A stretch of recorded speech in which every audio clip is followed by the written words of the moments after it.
Saya mewakili nama. Ya. Perkenalkan, nama saya Dery Pratama. Saya alumni dari UIN Mahmud Yunus Nusantara, Pak Anies. Jadi di sini pertama sebelum saya bertanya Pak Anies, saya ingin minta dua hal kepada Pak Anies. Yang pertama itu Pak Anies orang yang luar biasa, tetapi saya ingin menjawab di sini tidak memakai dengan kalimat-kalimat yang tinggi Pak Anies. Karena di sini tidak semuanya yang memahami kalimat-kalimat tinggi seperti yang di TV itu Pak Anies. Yang kedua, jangan banyak janji di antara masyarakat hari ini. Jadi di sini pertanyaan saya Pak Anies, pertanyaan saya mengutip daripada perkataan Tan Malaka itu. Kata Tan Malaka, tujuan daripada pendidikan itu adalah mempertajam pengetahuan, memperkukuh kemauan, dan memperhalus perasaan Pak Anies. Jadi dari kalimat itu, kami sebagai mahasiswa, kami sebagai orang yang pernah belajar itu, banyak di antara kami yang hari ini telah menjalankan tiga hal itu Pak Anies, tetapi merasa ketakutan. Karena apa? Karena setelah sekolah, setelah berkuliah itu takut tidak mendapatkan pekerjaan. Selanjutnya, banyak di antaranya orang-orang elit yang berada di pemerintahan itu Pak Anies tidak mendengarkan dan tidak mau membawa kami masuk ke dalam pemerintahan itu. Jadi Pak Anies saya minta penjelasannya, kami dari sektor kawan-kawan mahasiswa dan dari seluruh yang pernah berkuliah Pak Anies. Sekian, terima kasih. Sulit cari kerja. Jangan tinggi-tinggi, sederhana aja. Sulit cari kerja, gitu kan? Nah, gitu. Rupanya dia yang ngomongnya rumit nih. Saya mencoba mencari apa ini maksudnya. Ternyata pertanyaan sederhana, bagaimana cepat cari kerja, gitu. Jadi yang berbelit-belit siapa ini?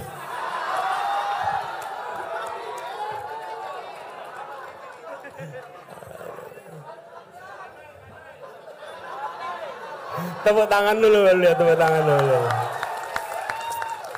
Ya. Gini, makasih.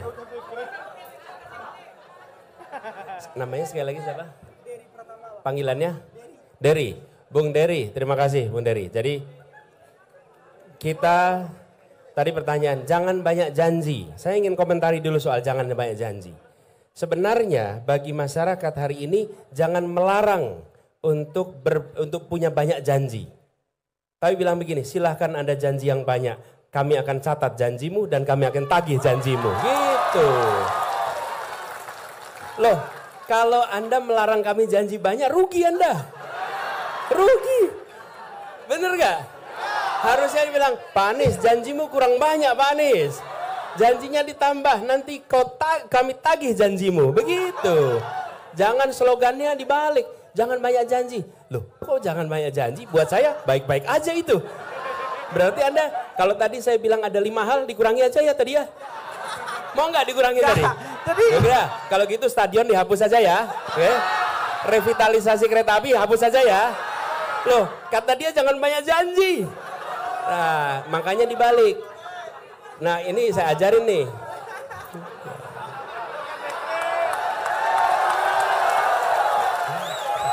Bener gak? Bener gak tuh? Jadi justru bilang begini, Pak Anies, kami rekam kalimatmu. Satu saat kami tagih janjimu. Begitu. Jadi nanti kalau ketemu dengan siapapun yang berkampanye, katakan, kurang janjimu, tambahin ini, 1, 2, 3, 4, gitu ya. Setuju ya? Oke.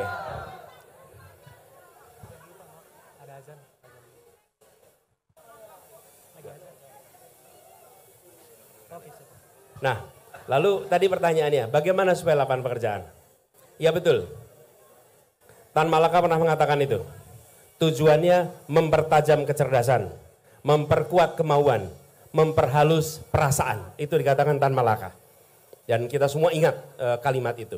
Nah sekarang kita harus ingat bahwa pendidikan bukan sekedar persiapan kerja. Dan pendidikan bukan semata-mata untuk menciptakan penjajah ilmu pengetahuan yang akan menjual ilmunya kepada orang-orang yang akan membayar dengan harga termahal. Bukan. Pendidikan adalah mengembangkan potensi yang ada dalam dirinya untuk menjadi manusia yang berakhlak, manusia yang punya kompetensi, manusia yang punya skill, manusia yang nanti memberikan manfaat bagi dirinya dan lingkungannya. Itulah fungsi pendidikan.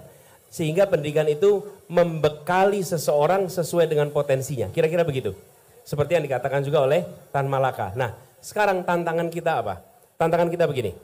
Tantangan kita bukan anak-anak saja yang tidak bisa mendapat pekerjaan, tapi pekerjaannya yang kurang banyak. Jumlah yang lulus dengan lapangan pekerjaannya tidak seimbang, nggak seimbang. Katakanlah begini, yang lulus 100 pekerjaannya 60, otomatis 40 nggak dapat pekerjaan. Itu sebabnya kami selalu katakan, kita ingin kebijakan pertumbuhan ekonomi yang menciptakan pemerataan dan keberlanjutan. Itu istilahnya pertumbuhan yang berkualitas. Bila saya harus memilih pertumbuhan ekonomi yang tinggi tanpa pemerataan atau pertumbuhan ekonomi yang menengah dengan pemerataan, maka saya akan katakan pertumbuhan ekonomi yang menengah dengan pemerataan.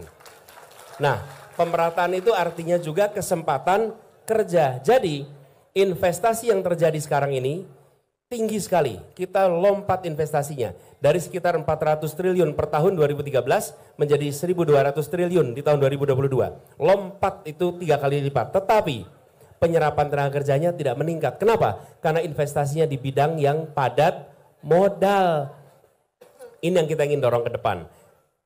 Investasi di padat karya dan investasi dorong untuk sektor informal mikro. Karena itu menyerap tenaga kerja banyak. Jadi dengan begitu nanti teman-teman lulus kuliah, lulus sekolah, lebih mudah dapat pekerjaan, bukan semata-mata karena mampu atau tidak mampu, tapi karena lapangan pekerjaannya tersedia, gitu.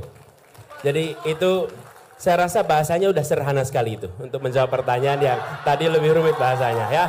Gitu ya? Oke, siap. Oke, terima kasih Pak Anies. Oke. Jadi terakhir Bang, terakhir. Cukup. Jadi terima kasih. Udah menjawab ya, udah menjawab. Jadi terakhir saya mengklarifikasi terkait itu, memang benar. Saya berdiri di sini karena ingin belajar dari beliau. Oke. Kalau saya salah, berarti beliau salah, Pak.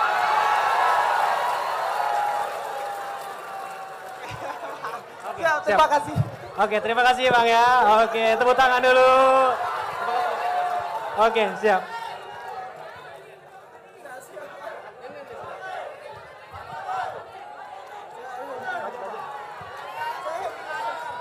Saya bilang tulis nomor HP-nya biar fotonya bisa dikirim. Oke, siap. Sembari ini kita lanjutkan lagi pertanyaan dari penanya. Jadi di hari ini, oke.